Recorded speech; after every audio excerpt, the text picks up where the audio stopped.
It's going to be wonky, but you know what? Fucking A. Who am I to say?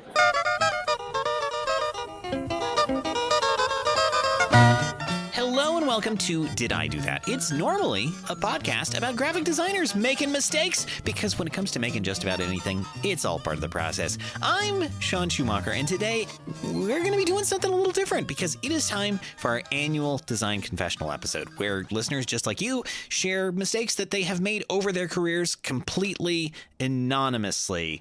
And, I'm going to be honest with you. I actually don't have very much time to do this. So I'm kind of rushing through in one take. But the traffic noise has actually gotten really intense. So apologies in advance for the kind of loudness of traffic out there. I don't know what's going on exactly. But anyway, this is a show of anonymous design sins that folks have confessed in our sort of setup at TypeCon. And I, as their design priest, therapist, basically try to absolve them of that sin. So we get to share it, we get to laugh about it, all those fun things. And this is our third one of these. The past few years, there's been some framing devices on these episodes which have been, I would say, a tad controversial. I think I'm not overstepping by saying that. The one that I think broke the camel's back was truly me as a crypt keeper singing a song that's already quite crypt keepery from Billie Eilish. And I think the combination of doing, I would say, about 30 different takes and then just a lot of crypt keeper laughs really damaged my voice for a long time, and had the incredible result of just creating sort of an audio poison bomb right at the right at the start of that episode. So you can really, if you look at the graph, you can really see just like a real, like, woo, just a real drop off right when that song starts, which is incredible. So basically, I wanted to do one this year that is really straightforward. We have all the audio captured. It's all really funny. I think we got a great time. So just no more bits. This is a very straightforward episode, and God, the traffic's gotten really bad again. It almost, I gotta say, it almost sounds like there's someone just like sitting outside revving their engines, which is really rude. But God, I mean, I don't know. Maybe we just go out there and just like. You know what? Tell you what, because I really don't have time for another take. I'll just take the mic with me. We'll just go outside for a minute and talk to this person. So yeah, I'm sure this is fine. I'm sure this is nothing. I'm sure. Oh, what are you doing here? Who, me? I'm Guy Fieri, and you know what I need? I need you riding shotgun. That's right, you, because I'm on my way to Flavor Town, or whatever the design equivalent of that is. Because this is the show where we share the best of the design worst. This is the Triple D, Designers, Drive-Ins, and Dives.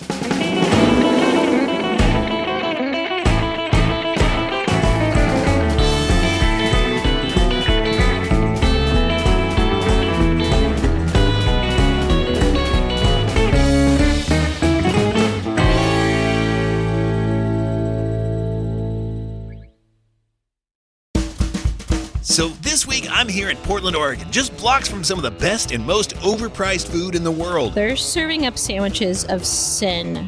Not because of that, but I think it was a cumulative effect. Shifting gears from the typical, today we're at Future Fonts and Friends, a party for the annual TypeCon convention, held at a little studio called Outlet. Other than that, I'm pretty much perfect. Just because it's little, though, doesn't mean it isn't big fun. Designers and font fans from all stripes flock here to party down, listen to music you will inevitably still hear in the background of these recordings, and step up to share their shame in Sean's Confessional. So it's a confessional with like a side of life advice, like is this like a religion of sorts? Let's roll out and hear some now. Yeah, something isn't working, but you know what? I'm going to let the producers figure it out.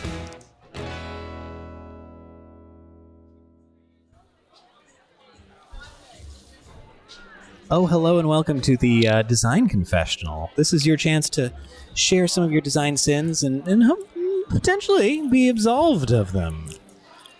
All right, forgive me, Father, for I have sinned. Please, I go by Daddy. Oh, call her Daddy. Yeah, it was funny. I was watching some of the segments earlier, and I had a recollection, like in maybe my sophomore year, advocating for something just looking cool. Oh. And my typography professor at the time kind of just stopped the class and had to put pause for about 10 minutes and come back and collect himself.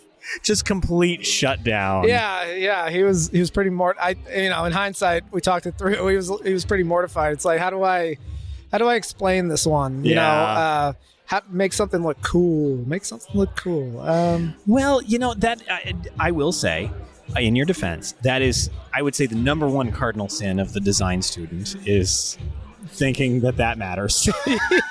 Thinking that is in any way a special or interesting or useful tool. That's right.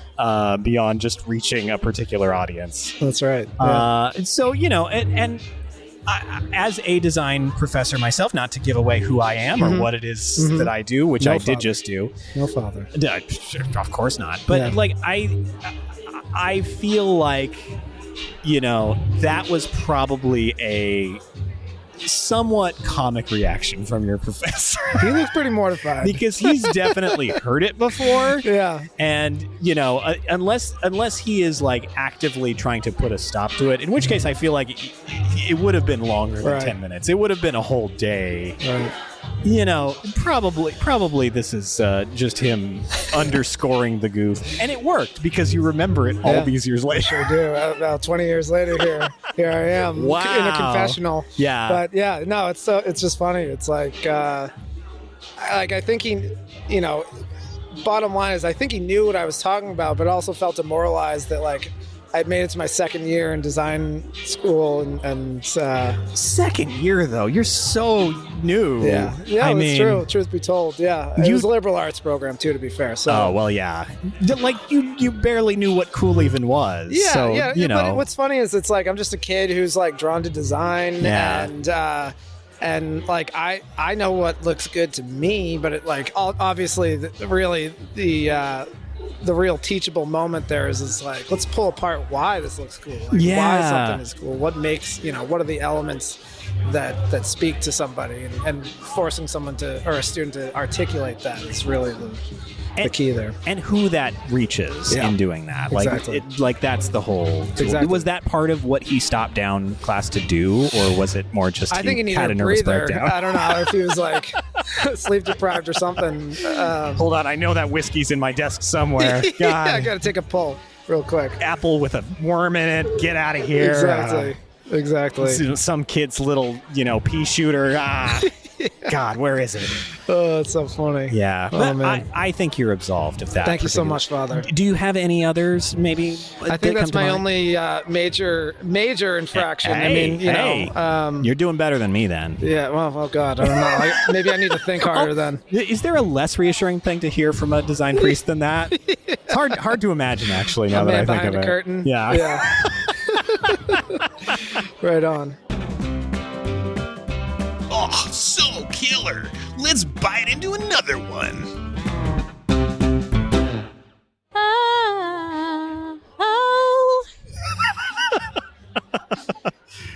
I always try to, figure out what to do about the music in the background on these. Do we lean into it?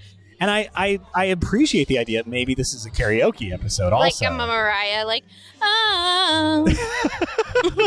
Well, now that carpool karaoke is dead, and also all of late night, unfortunately, there's prime real estate that the podcasting world could be taking up.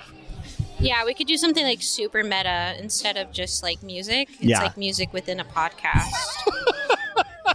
No one's ever tried that before. But of course, this is the Design Confessional. This is your chance to share potentially some of your design sins, some of your design, problems that you may have encountered over the course of your life, and maybe be absolved of them. Do you have any anything springing to mind in that vein, perhaps? Yes, there is a illustration that I did before going to design school and learning about contracts and people taking advantage of you. Uh-oh. It is a local food truck that will stay unnamed, but they do have my illustration that was supposed to originally just be a sticker for $100 blown up on the side of their van, and it is now their official logo. Oh, boy. And it is an illustration that I did in Procreate. So not a resolution that is No, and really food truck size. It really haunts me to this day, and they refuse to tag me in it. Wow. That's in your defense. I feel like that is also a little bit maybe them knowing what they did. Oh, they're scummy. Yeah. It turns out they were taking their employees' tips as well, so they were taking from everybody. Boy, what a fun group of people. Yeah. If it makes you feel any better, there may be some people, perhaps even in a booth identical to the one in which you're sitting, who've had similar experiences with the food and beverage world. And, it's an interesting space because, you did get an opportunity out of it.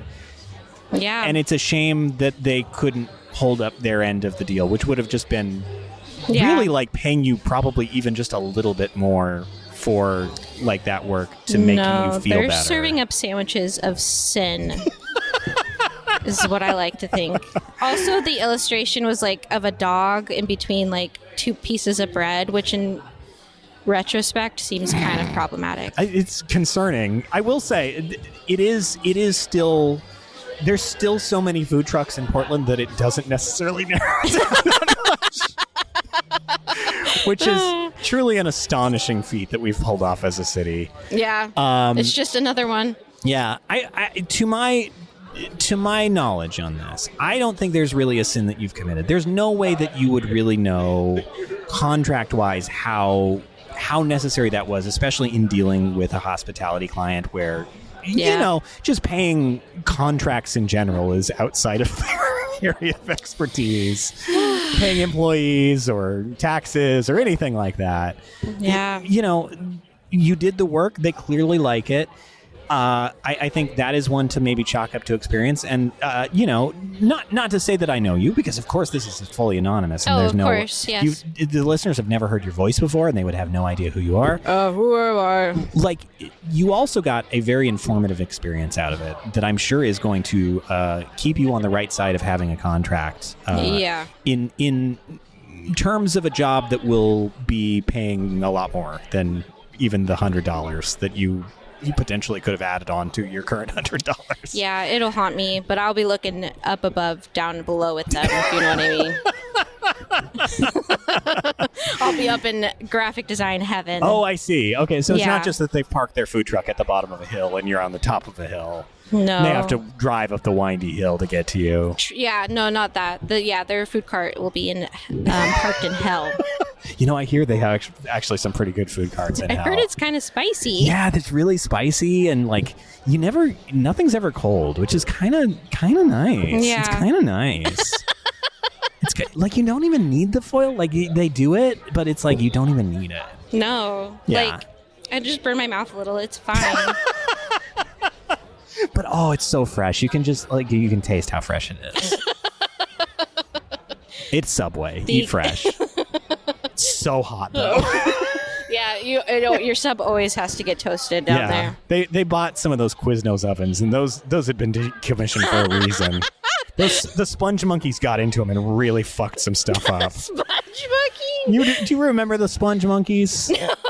Okay. The sponge monkeys, I was just reminiscing about this with someone who you may or may not know. Who knows? But the sponge monkeys were a weird internet meme that an ad agency turned into maybe the most disastrous commercial for Quiznos because it resulted in almost their immediate demise. Oh my God. I don't think it was necessarily that people stopped eating at Quiznos because of the sponge monkeys, but I don't think it helped. I don't think people looked at that commercial and were like, yeah, I need to go there and eat food with my body. I think I've never actually been able to experience Quiznos because they took them all out of Oregon They sure after the whole sexual sub oven thing Wait, happened. what? I didn't know about this. Yeah, where it was like sexually like undertoned of like, oh, put the sub in me, I'll toast you up. Oh my god! Yeah, you need to look it up. What? So this is a completely different disastrous commercial? Yeah, Jesus Christ. they've been getting canceled for a while now. Fire your ad agency, Quiznos. What's going on? There's plenty of ad agencies. Yeah. I not to give away who you are, but you sure seem to know a lot about food and beverage. I do. If only there was a place that people could watch maybe you talk about such things. Yeah, I've heard that there's something called the snack table. Really? Yeah, I mean, pretty quality content. So this is a table? Yeah, it's a table and upon which there are snacks. Uh-huh. I'm following. Yeah, and you can eat them. Oh. Yeah. Well, that's and interesting. talk about them. And There's where can people find this snacked table? Have you ever heard of YouTube? I've heard of U2s, which are, I think, the little figurines of YouTubers, but I don't know what that last word means. YouTube, almost like U2. You remember when everybody they got their album downloaded? Oh, yeah, the album that no one wanted. Yeah, so you, and then like you're the tube. Oh, good. Yeah. So it arrives in your iPod one day and you didn't ask for it. Yeah, but anyways, if you're really into snack and food lore, you'll find a lot of good information there. Well, I am, and we don't know who any of the people are, but perhaps I'm the person talking, and I am also in one of those episodes on YouTube that you could watch. What? What? Oh my! We sure are talking abstractly, and I don't think we've confused anyone. No. Certainly not me. Man, this booth is getting kind of warm in here. Yeah, that one's in direct sunlight. I'm sorry. It's like a Quiznos oven in here. Yeah. Watch out for the sponge monkeys and the other one. Dear God. Well, I hereby absolve you of your design sins. Thank you so much. I'm going to sleep so good tonight. Yes, go in peace. Thank you. Eat fresh. Oh, that there is some audio dynamite. Kaboom! Welcome to the Design Confessional. This is, of course, a chance to, give you a space to share and then absolve yourself of the things that have been dragging you down creatively, be they mistakes or what have you. Do you have anything that you might want to confess today? Yeah, I was just talking to a wonderful group of girls, and I told them I'm a motion designer, so I do animation, and I was telling them that I actually don't really know how to use Photoshop, so I'll do all my designs in After Effects, and I'll just render them out as like PNGs. So apparently they were really shocked. Wow. So that's wild, because to me After Effects is maybe the least intuitive interface I've ever experienced. yeah, well that's what But- I think about Photoshop. Yeah, it's that's wild, and I completely understand too why this would be on your mind, given maybe the group of people that you were hanging out with. I'm fascinated with this because it is, I think, a case where that is really an outlier of an interface. That is an interface that looks and works like nothing else. Yep. But if you know it, it's really useful and intuitive. Mm-hmm. And that being said, what you're doing in there is coming out in probably quite high quality too. Like, that's a piece of software that, you can render 3D graphics really easily in. Yeah, I guess it just becomes a problem where like someone is like, "Can you give me the PSD file for that?" And then I'm like, actually, do you know After Effects?" I think that's their problem, honestly. Because what do they need that for? Yeah. I think this is a practice that works. It is something to be cautious of, and I would maybe encourage you to poke around in Photoshop a little bit more. Oh, yeah. I don't know why I'm advocating for Adobe Photoshop in this, one of the most awful interfaces. But just so you feel like you have more control and that you're not just stuck doing this, yeah, I think it is a better place to be like, I know how to do this, and I I can feel confident that this is the choice that works best for me rather than being stuck. I hate to throw this out there. I am 9 to 10,000 years old.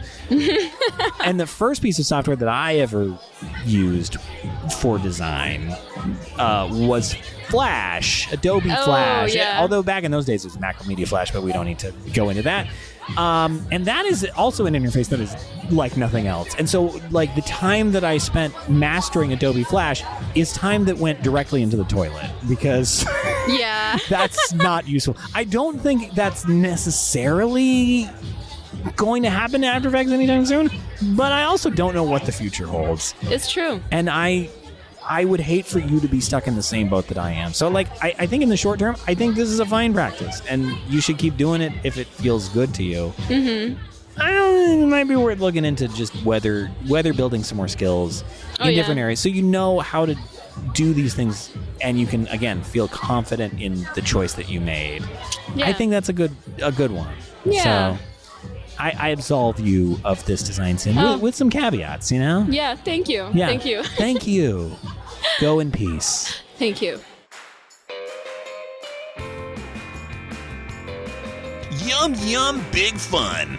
That's what I always say, and it's why I don't get invited to many things anymore.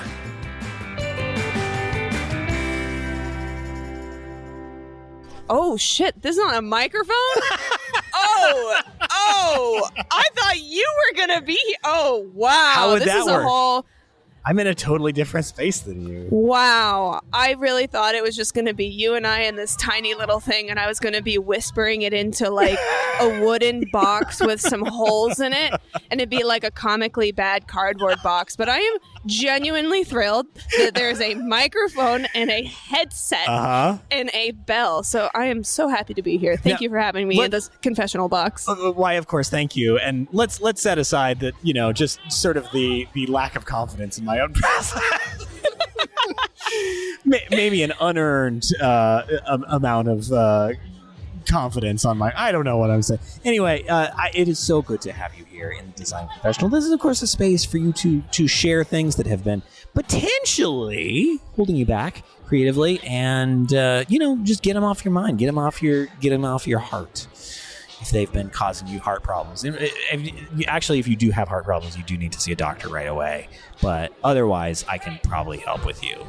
Incredible. Yes. Incredible. Okay, well, I got so excited that there was a confessional box that I walked all the way across the great land of humans to arrive at this box, to think that you were going to be in a cardboard box, to which I do not have much of a very good professional answer at what is my true sin that weighs on my little heart. So your sin is the sin of doubt. The sin of believing that I lack the competence to hire someone to build these. Let's be honest, they're in rather shoddy shape, but that's mostly my own doing. It is not the builder of them. In which case, I don't think that's your sin. But also, we don't know each other, but maybe you do know me, and you know that I generally don't build very good things. I think it's incredible. 10 out of 10. It's wonderful work. Thank you for your work in this world. Why, thank you. Let me try to think of a confession. Yes. Should I try to think of one? Because it seems like, I'm here, so I should try to rethink. While you're in the neighborhood. While I'm in the neighborhood, exactly. I'll just take a little pit stop, and we're going to stop on over on this little what has been fucking with my head in design. It's like you're on a road trip, and there's a bathroom at a gas station. And Perfect. You're like, should I go? Yeah, you definitely should go. I should go. If you're asking the question, probably. Okay, so I feel like perhaps something that is not a sin in that I'm doing something wrong that you're supposed to be doing, but the way in which I feel like I'm sinning towards myself, like the stories that I tell myself that aren't serving me around design, yeah. truly feels like that's where I am stuck, of thinking that design is unified thing, when really it's like you can go so many ways with it, and you can intermix other artistic disciplines. And that idea of like, I need to be a capital D designer, I think for me given how like wacky and weird I am, to think I'm gonna have a really like straight, clean, cut, dry path is why even think that? That doesn't even what I want. You know what I mean? So well, but I think what you speak is something that is very often true.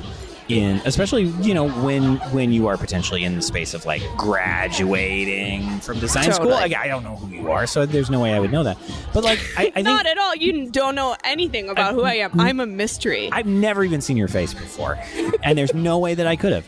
But like when I think about like, I think oftentimes, and I've struggled with this too. Like when you finish something, when you finish a chapter, you have a picture in your head of what that next step looks like, and it's often a picture that is like given to you from others. And where you can start to feel frustrated is when like what your wants are and what the reality is differs from that picture, even if you don't really want what's in that picture.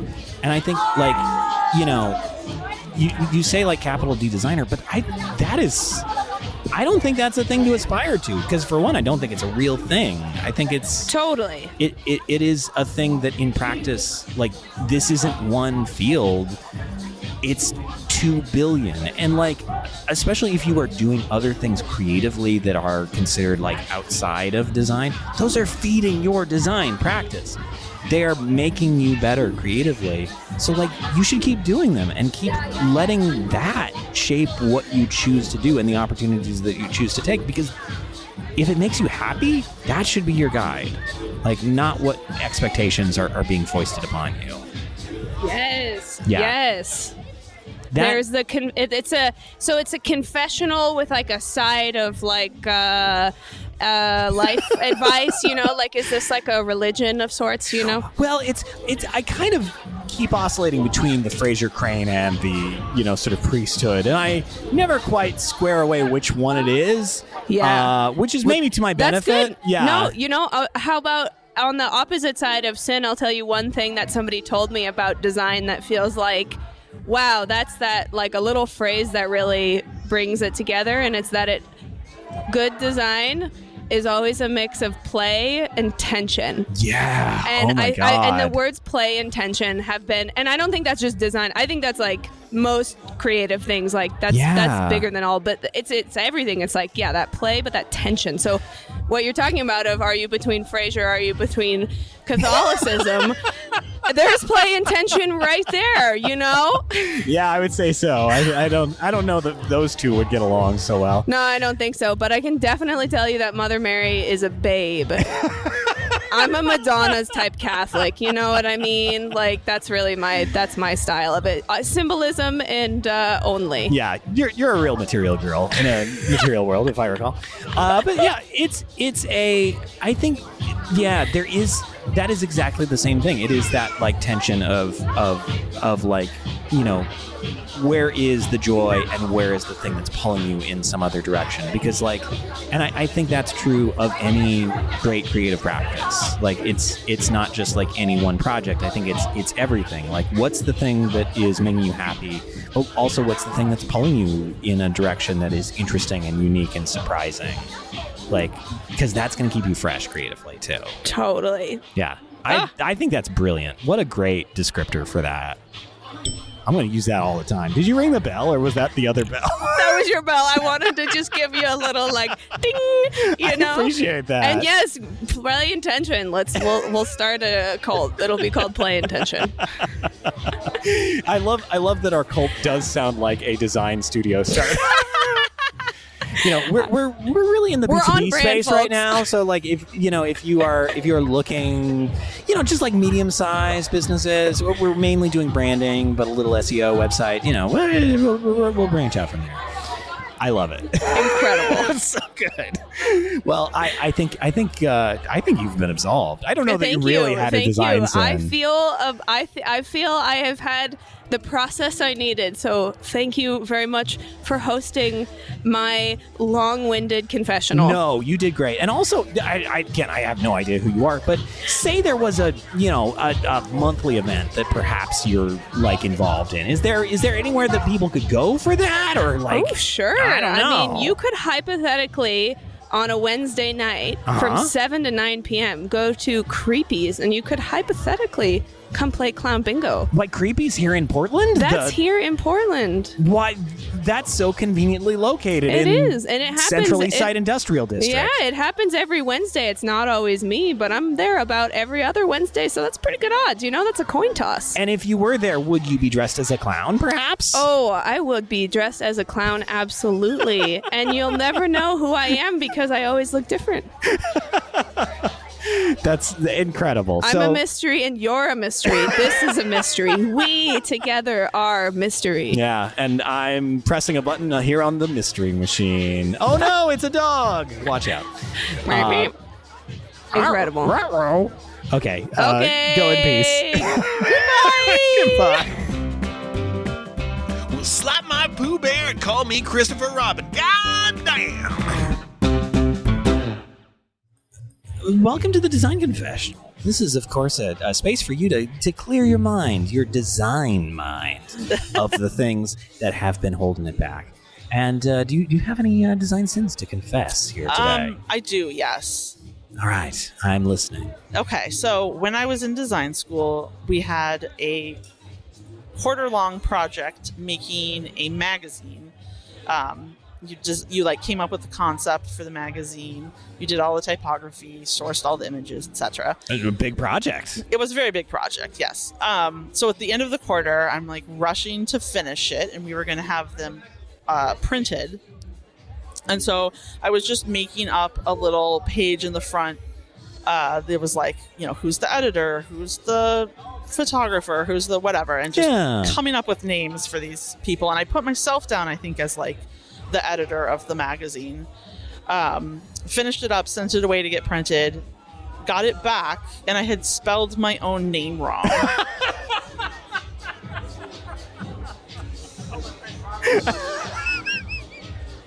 Yeah, it was kind of embarrassing. That's fascinating.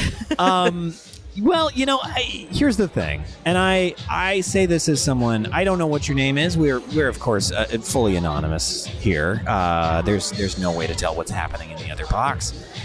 But I may in fact have a name that is so commonly misspelled that I misspell it so much so that I actually needed to create a macro on my computer that changes the thing that I misspell it as most commonly to the regular name that I actually have. That's clever. It works a solid 60% of the time. So if you ever get an email from Senna, you know where it's from. But yeah, like I think that this is like the last thing that is on your mind. This like credits and attribution page. Yeah. I think as like disasters go with a big project, that's a pretty minor one.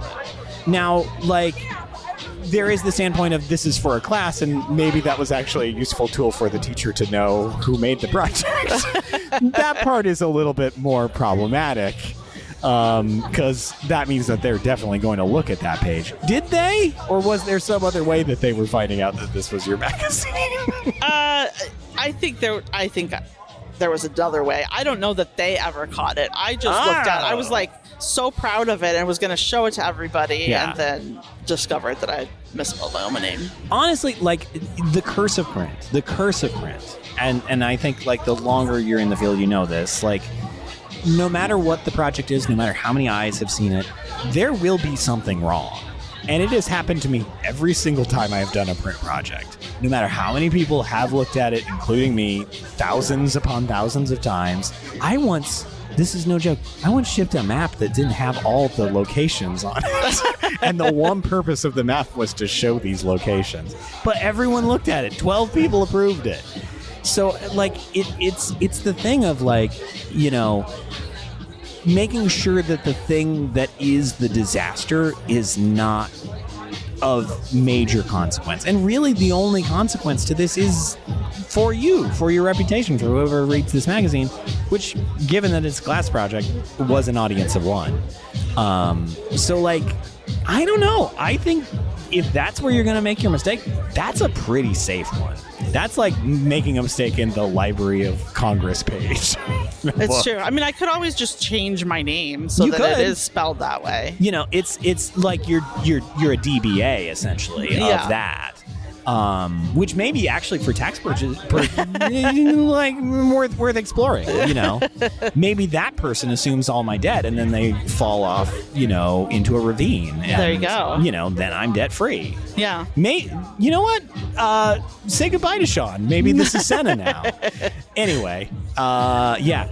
But like, I think this is a pretty minor sin that you have definitely learned your lesson from. I'm guessing you triple check anytime you put your name in credits from here on out, right? I do. Yes. Yeah. So like, you learned the lesson, and it's a hard lesson, but you did it, and I think you've grown from it. So I can hereby absolve you of this design sin right now. Thank you. I will sleep so much better now. Is there anything else that is weighing you down right now? No, other than that, I'm pretty much perfect. Well, then I wish I were you. This sounds pretty good. All right. Thank you so much. Thank you.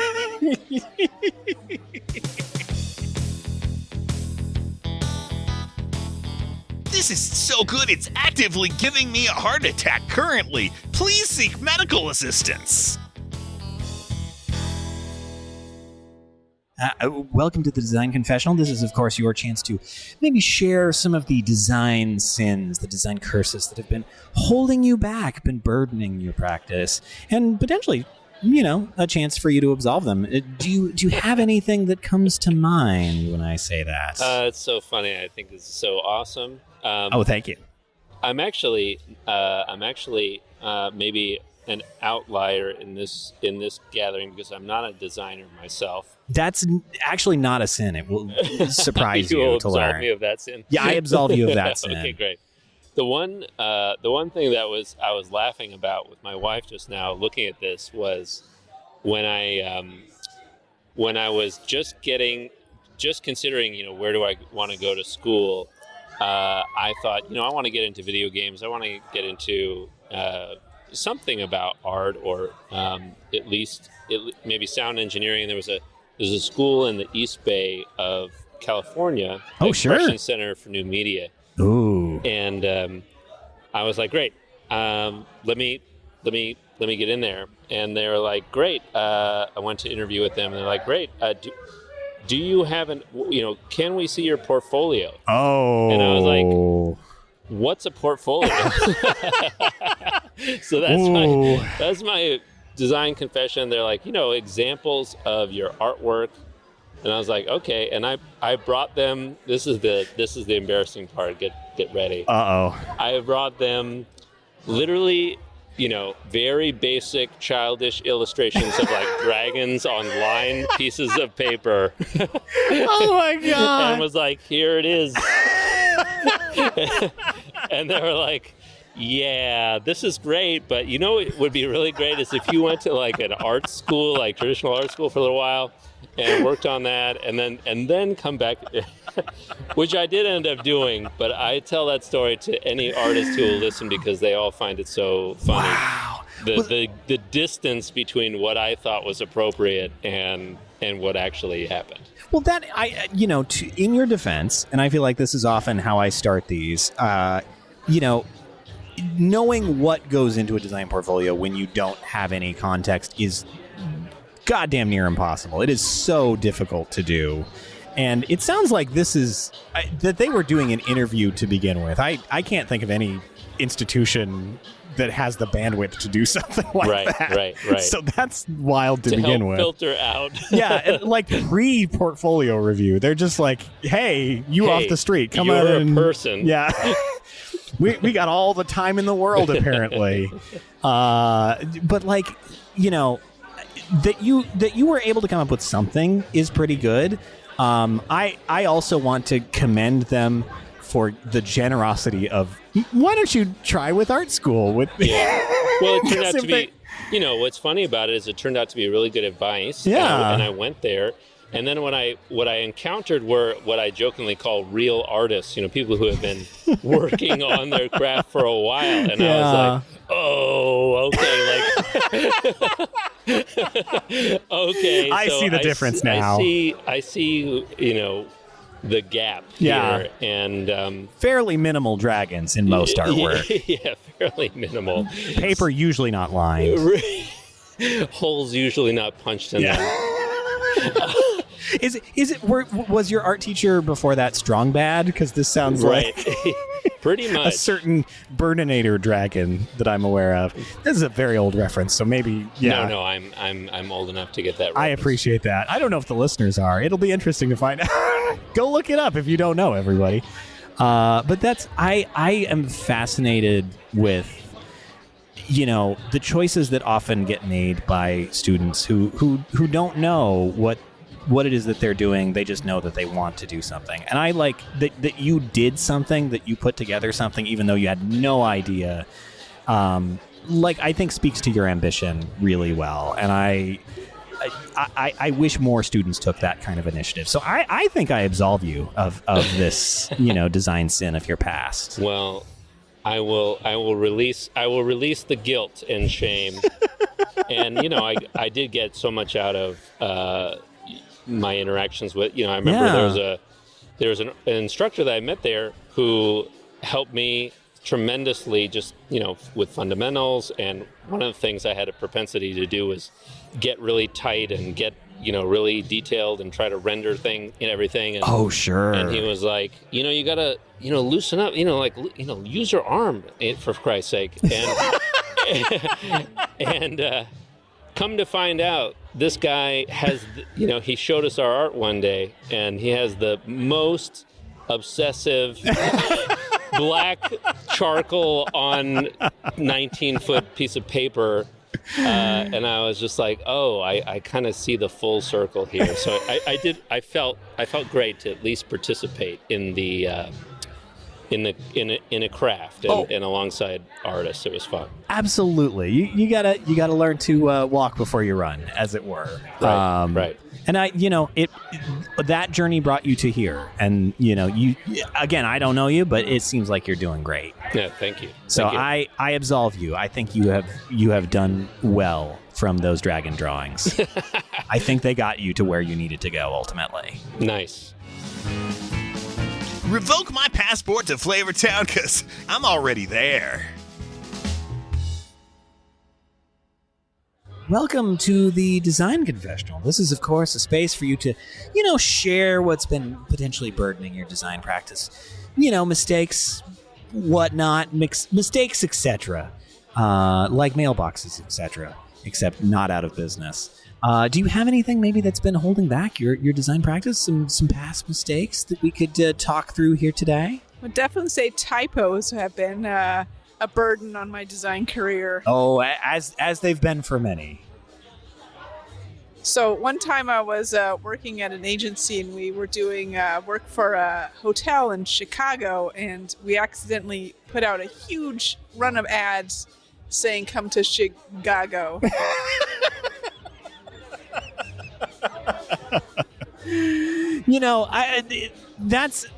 I think, again, I may have mentioned this in the past, but that's not the first city name I've heard that sort of thing done with. I feel like city names in particular seem to get that treatment more often than not. But maybe you're just trying to get around the Chicago Visitors Board and their awful requirements for using the city name, just like people say the big game for the Super Bowl. That's a terrible excuse, and I'm sure it didn't work at the time. But I don't know. I think maybe that sort of thing would have been seen by many people before it went to print. Am I right about that? Oh, a lot of people looked at it. The entire design team, the production person, the project manager, the proofreader. The client didn't even catch it, and I believe the client was from Chicago. Chicago. Chicago, of course. Yeah. There is Chicagan. Goggins. Yeah, Walter Goggins. Walton Goggins? I think it's Walton Goggins. He has a vodka. I know that much about him. But that many people did not catch it. And that's happened to me, not quite as prominently, but like where there have been many eyes on a project. I feel like that always means that the blame is shared because, like, especially the client, they should be proofing these things pretty closely. there's a million people on your side, but like ultimately it's their money. And you would think that they would care about it the most, but they didn't catch it. So it sounds like everyone then is in agreement that this was, ultimately okay. At the time, was it okay? Or did a lot of things have to be pulped? I think we had to reprint, and there was quite the kerfuffle. One of the people later got laid off, not because of that, but I think it was a cumulative effect. Maybe taking some damage to their HP. Yeah, overall, I think the TypeCon should really do a panel, though, on the dangers of using all caps condensed poster fonts and really making sure you know what you're spelling. Yeah. Well, it's a classic case of, the type choice can often completely change how readable something is. And, that does give me some hope, maybe, that, like, if any of these did manage to get out into the world, which, may or may not have happened, like, that maybe people reading them would also not be as keen-eyed. I'm guessing nobody noticed. Yeah, because, like, I can guarantee you that there are things that maybe I've talked about with other designers on this show where city names also were misspelled and no one noticed.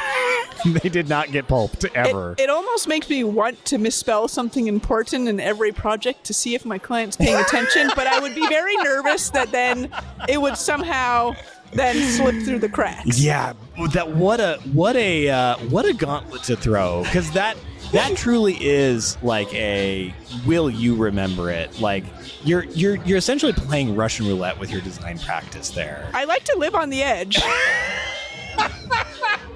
I mean, I'm a designer. You have to push the boundary sometimes. It's true. And if the way that you're pushing the boundary is to change the name of I think the fourth largest American metro area, then go ahead and do it. Like live your best life on that front. Especially since, the only person who really had the problem was somebody who also had other problems.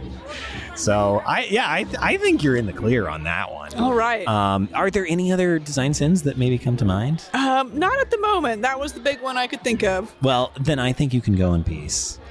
Thank you so much. Return to your native Chicago and, get a chili gog.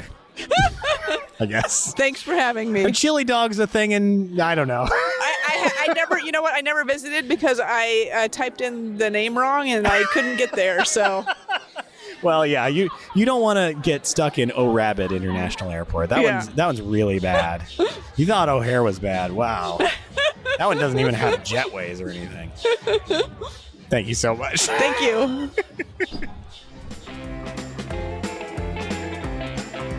I sure would like to hear more, but my belly's pretty stuffed. Oh, God, there's more.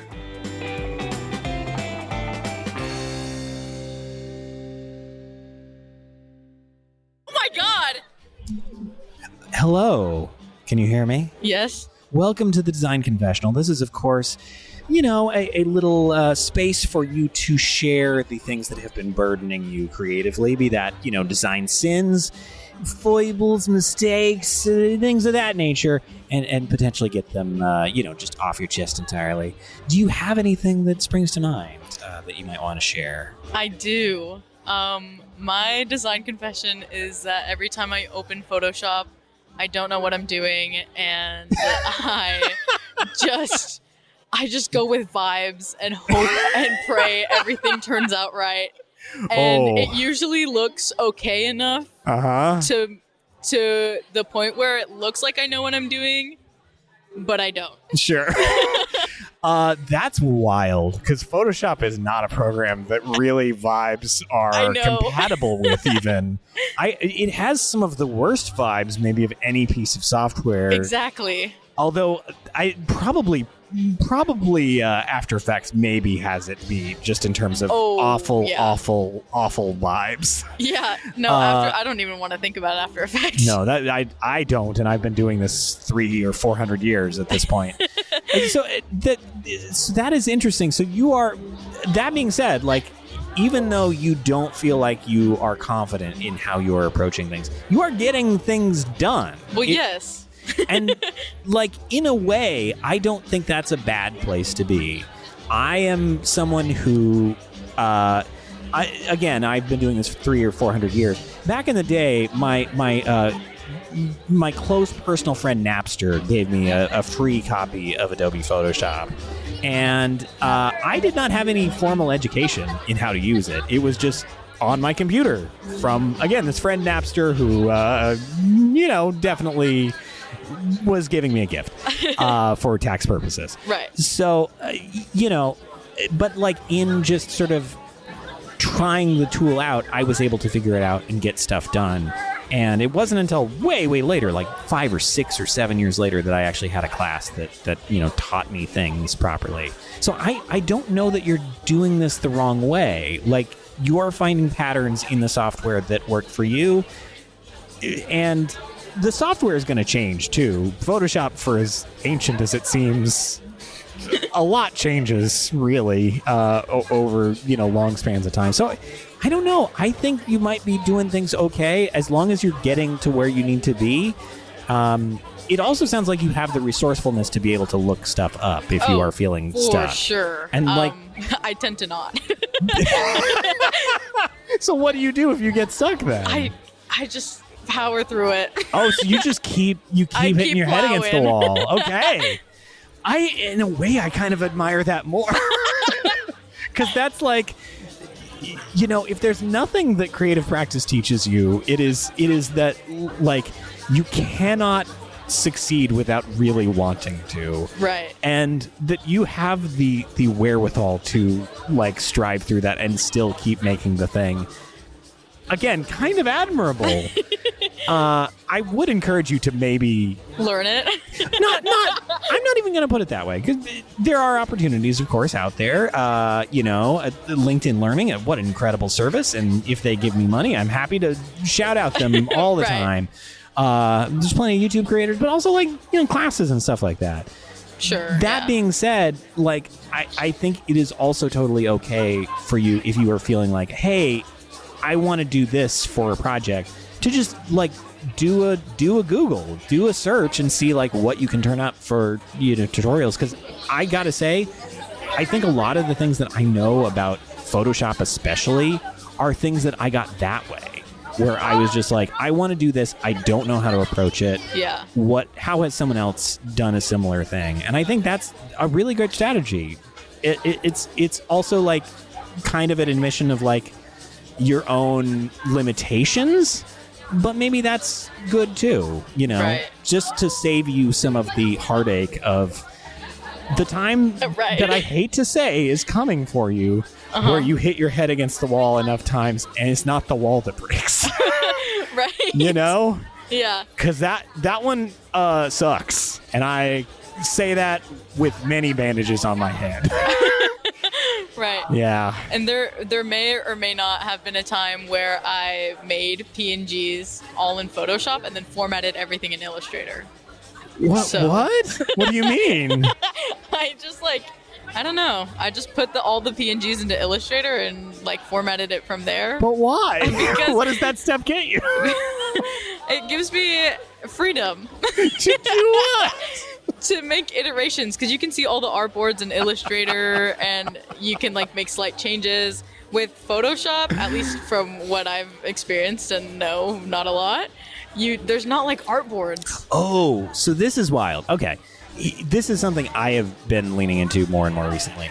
Photoshop and Adobe in general is terrified of Figma. Right. Me too. Me too.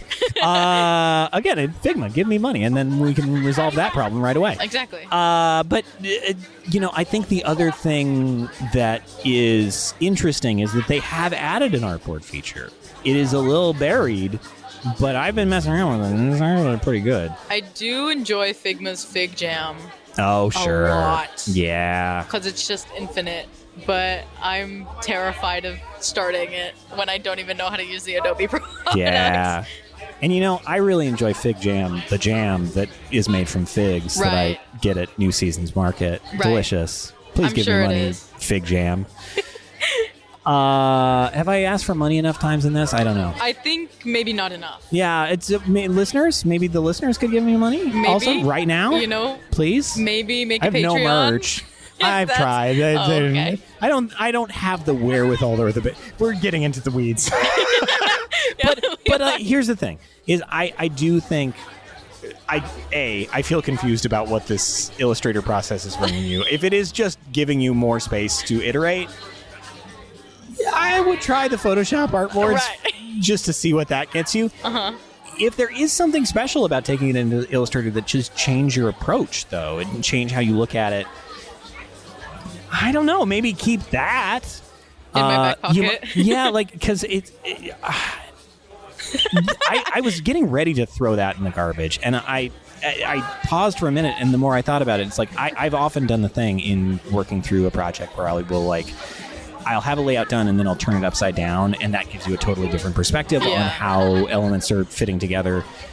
It's like a thing that's unlike anything else. And like if Illustrator's doing that for you, then keep it in the workflow. I feel like you're going to have a hard time explaining this to bosses. Right. Down the line. I think they just need to know that if the final product is good enough, then they don't need to worry about how I get there. Exactly. Yeah, that is often ultimately the thing that wins the day these days. So yeah. I don't know. I think we've truly done an all around absolution for you here. Right. I think you are free to go in peace on this project, and like if you feel like you need it, go ahead. Look the stuff up. But like otherwise, maybe keep doing what you're doing up to a point. Up to the point that it starts to feel cruel to you. And keep an eye on what that point is. Yes. All right. Did you have any other confessions to share while you're here? I think that's the biggest one. Well, I think you can go in peace. Okay. Thank you so much. This is actively giving me a heart attack currently. Please seek medical assistance.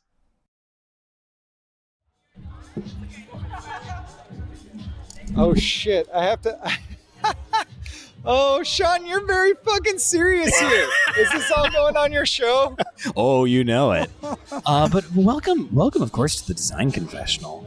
I am here to listen, to learn, but also to, maybe give you feedback on how you can free yourself of the things that have been holding back your practice. So you may have mentioned that you have some things that have been burdening you creatively. Oh, yeah. What's on your mind? Many. I'm here to absolve many design sins, I guess. Like I said, I'm a self-taught designer.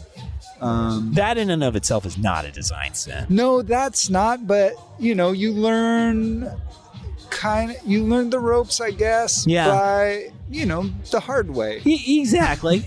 You're problem solving, maybe, which creates its own, certain. I don't want to say trauma-based learning, but that was certainly my experience. That's pretty with accurate. It. Yeah, it is trauma-based because you do something, and then you get some feedback from someone. They're like, "What the fuck did you do?" Yeah. Oh, I have to lay out a book now. I don't know how to do that. Okay. Yeah. Oh, it's so much harder than I thought it was going to be. I've been laying out the book in Photoshop. Is that not right? Can I not do it in Photoshop? Oh God. Is 72 DPI not okay for print? I just need to blow up these GIFs to poster size. Why is that not working? Yeah, exactly. And they're not these moving GIFs either. Can't go on a fucking out-of-home board?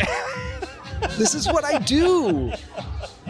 No, I haven't made that last mistake. At least by the time I was doing billboards, I was not using GIFs. That's good. Although the DPI is honestly kind of similar. Yeah. They're just huge. Yeah. Huge 17 DPI photo. If they are a digital billboard, it's true. And I still second guess when I'm like, come on, like, are you sure you want these files that small? Are you sure? They're like, nope, this is how we want them. I'm like, none of this is going to be legible. And yet somehow there's still 1,000 megabytes, which baffles me every time. This is true. I guess so. Seems like something's gone wrong. But yeah, something isn't working, but you know what? I'm going to let the producers figure it out. Yeah, it's their problem. Yep. I'm just going to make it look pretty as I can. Yeah.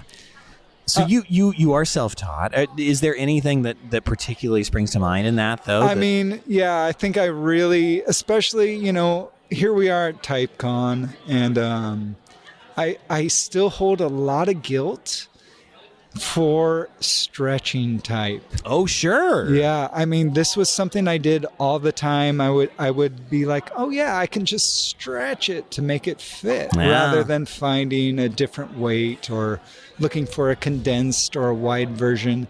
And I know that has kind of become the cool thing to do now. It has. It's come back around. I have all this trauma from that where I'm like, kids, no, don't do it. You're going to look back and not be happy with that. Well, you're gonna feel the weights all off. It's gonna be wonky. But you know what? Fucking A. Yeah. Who am I to say? That's the thing. And I will also say, I mean, I am old enough that I came from the era where everybody was super hot on modernist design again, and I think we were all up our own ass about the idea that we were making something that was going to be magical and eternal, just like those designs from the 60s. And boy, when I look back at my work from, 2010, what a stinky pile of garbage it is. Oh, no, I don't believe that one bit. I don't know. I don't know. I It was think a pretty that stinky stuff pile can of be garbage. very timeless, There's a reason the Swiss shit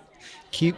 Well, that's a different kettle of fish. I think that can be something, especially if you're going for a particular audience, that can be something that's really effective. But I also think that is ultimately the definition, though, of what is successful. And I think the thing about stretching type is done in the right way, done to serve an audience need. It can be really effective in creating a tone and creating an energy. Yeah, that is not necessarily what you were doing with it, I'm guessing. No, yeah. I was just filling space. Yeah. I was not being intentional. I'm like, oh yeah, I'm gonna intentionally stretch this to create this awkward feeling. Yeah. Or I'm gonna create some, it's gonna feel more disjointed. And no, I was just like, I need to fill this fucking space on this band poster. You know what? I'll just stretch it. This is perfect.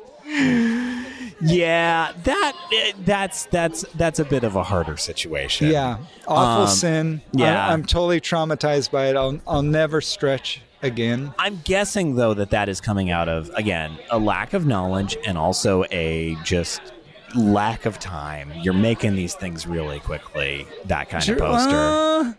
I don't know. I was spending a lot of time on it. I shouldn't make assumptions. Is what I'm learning. I was learning the ropes, and I hold a lot of guilt for doing that. I won't do it again. Now, now I'm all about if I have to stretch it, I'm gonna fucking outline and put little points in exactly the right places. Oh, actually correct the weights. Yeah, I'm going to make sure the weight is perfect. Yeah. Try and keep the type designer's intention. Yeah. Well, that's the other part of this. And I think it's an important part of the story too, is what is the artistry of type that is being put into it, and how are you using that as a tool? And I do appreciate being that we are at a TypeCon event, that you're conscious of that in your design practice, because it's a reminder that the designs that we make are never just ours. They're a collection of other design tools and assets that are being brought in. So true. I don't want to, I never want to insult the ghost of Paul Renner by, stretching out Futura in an awful way. Oh no, is it squeezing it down? You were stretching? Oh God. That's a rough he one. made some beautiful condensed versions. He sure did. If not him, someone else did. Yeah. And I don't do that anymore. And I am such an old man, get off my lawn person now that when I see young designers doing it, I'm like, what are they doing? Yeah. Because I was traumatized by it. And I'm like, you know what? Let the kids be kids. It's true. And I think the other thing that I mean, who knows who I am, but I may do some teaching on the side when I'm not, again, in the design priesthood. But like, I have often found that the most instructive teacher is failure. Yes. And you can watch someone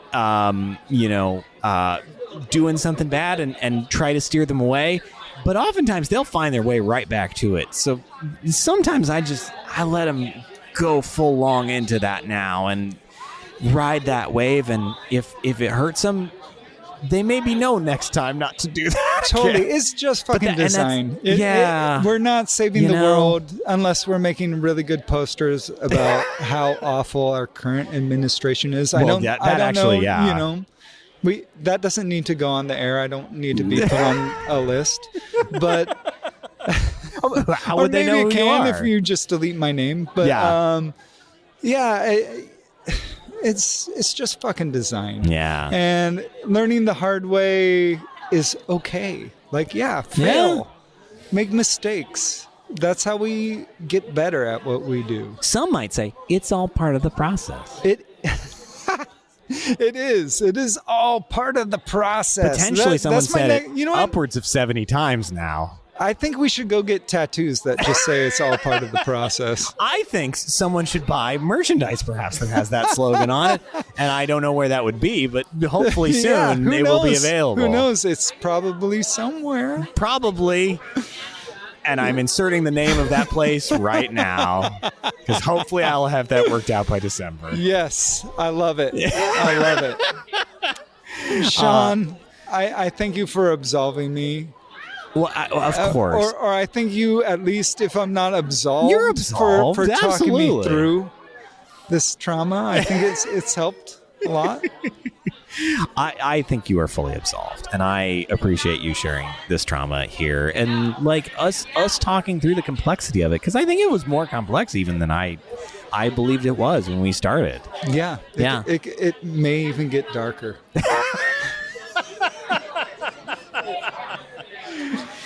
Just in the complexity of the confession, or just in general? Both. Little column A, little column B. Yes, yeah. and we'll see what happens next year. Yeah. It's all we can do. Yep, exactly. If we're here next year. Exactly.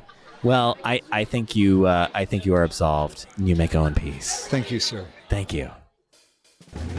Big shout out to Lizzie Gershenson and Travis Kochel for their help in programming this event. That's it for this trip, but we got plenty more joints to hit right here on the Triple D Designers, Drive-Ins, and Dives next time, or it will just be a different episode of Did I Do That? Probably that one. Okay, bye!